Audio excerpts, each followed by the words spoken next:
Hello, let's have a look at this. What you can see over here is a setup of Melda's experiment. So very soon that cord over there is gonna jump up and down. And what kind of tone generator am I using? Let's look over here. What you see over here is an audio amplifier. It's a car audio amplifier, and it has a Bluetooth connection to this phone. So when I click on this item, it should get connected to my amplifier, and I can use my amplifier to send a signal from my phone, from this online tone generator, to this cord.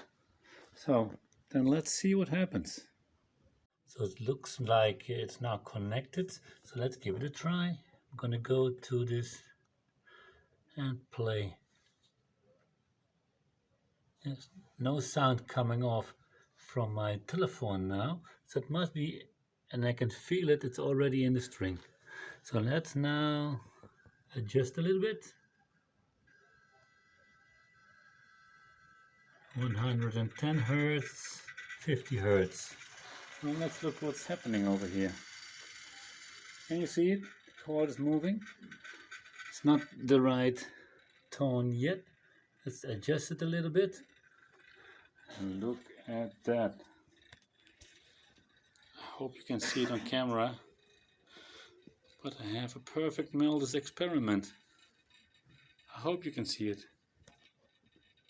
So you just saw two bellies in my string.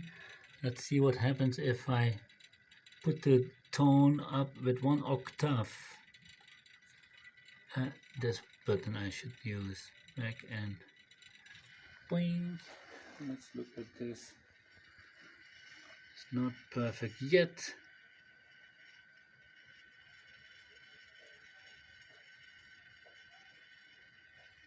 I had to adjust it a little bit, but now it's working. I've got 5 bellies now. Yeah, nice, huh? So I can make a tone generator out of a car audio amplifier and a phone, and I just need some power supply. That's all. I'm gonna work this out. So because also important, when you have this app, you can select different kinds of signals. Right now I have the sinus, but I can also make it one of those signals. Isn't that nice?